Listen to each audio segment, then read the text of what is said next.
Vreți să vă arăt braziliana? Ia să vedeți acum, stai.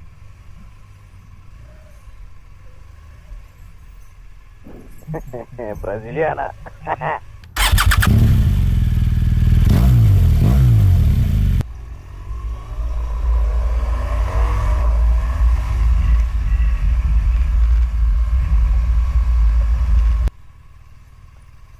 Plecat de la birou, mă duc să iau pe pasageră să mergem la cumpărături. La cumpărături de moto.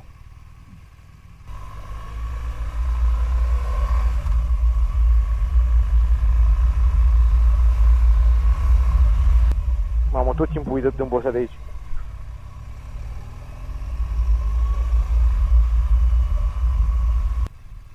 Și aici, cel puțin în sătul ăsta unde stau eu, au foarte multe intersecții nedirijate. Bă, și mi-a luat ceva până să învăț să mă opresc la străzile astea, să dau prioritate de dreapta. Și culmea e că la multe dintre străzi au un indicator din ăla cu un X care spune că e intersecție nedirijată și că trebuie să acorzi prioritate de dreapta. Eu stau așa și mă gândesc, bă, dacă tot au dat banii pe indicator, nu puteau dracului să pună un cedat de trecere sau un stop acolo să dirigeze intersecția? Că tot au dat banii pe indicator, știi? Și mă miram la început că veneam de pe un drum care pare destul de principal așa și mai sunt niște străduțe care intră în el și ele sunt cu prioritate de dreapta. Și cred că am avut noroc că niciodată nu treceam pe drumul ăla principal de prima străduță, mereu făceam la dreapta pe ea, că altfel sigur n-aș fi acordat prioritate. Hai să o luăm pe pasageră.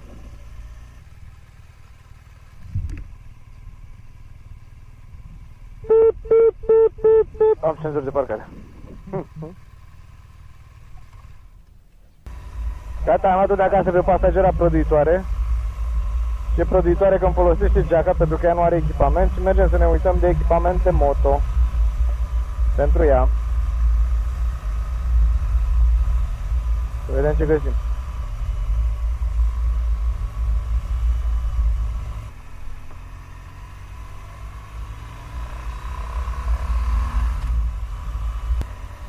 Așa, mergem să ne uităm de echipament moto pentru pasageră. Și nu știu dacă... Adică în București, dacă vrei să cauți echipament moto, nu ai niciun loc în care să găsești mărimi. Decât pentru dinozauri sau pentru elefanți. Nu vreau să jignesc pe nimeni care e mai mare, dar eu niciodată nu găsesc mărimea mea la echipamente să pot să provezi geaca sau pantaloni sau orice. Și e la fel și aici.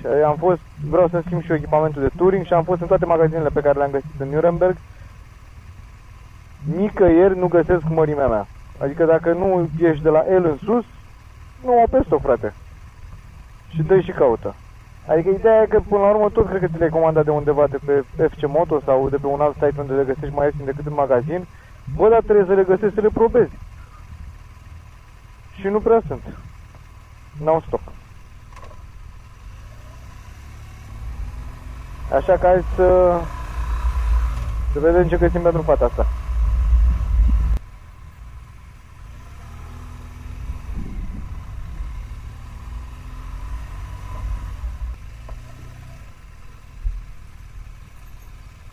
Gata! Gata, dă-te jos!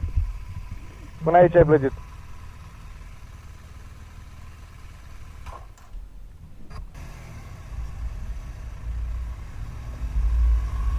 Da, mai complicat, nu știu cum naiba să fac ce echipament. Pentru că nu vreau să-și ia o chestie ieftină, pentru că dacă își ia ceva, nu știu, până în 150-200 de euro, după aia o să-i pară rău și o să se plictisească repede de echipamentul ăla. Și aș vrea să-și ia ceva de la Dainese. Chiar dacă e un pic mai scump, dar ține mai multă vreme și ideea e că vine și mai bine ca și croi. Numai că nu se găsesc mărimile nicăieri. Ceea ce e super fucked up. Mai mergem acum la un magazin care știu eu că au Dainese. Dar mă îndoiesc că o să găsim și acolo. Și rămâne doar de comandat.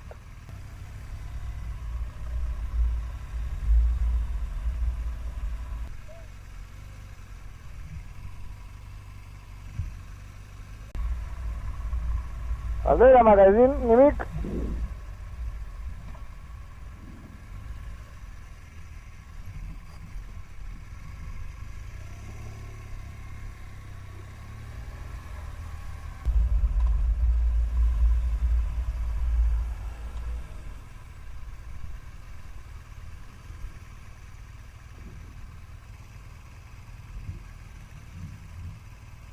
Ham.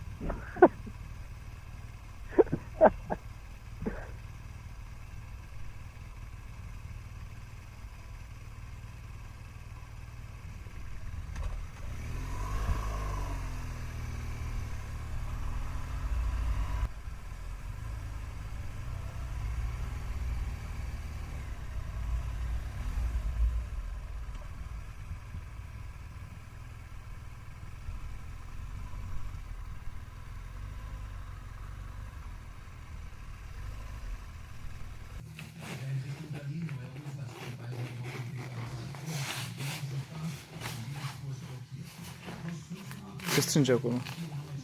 Se strânge acolo pe fund.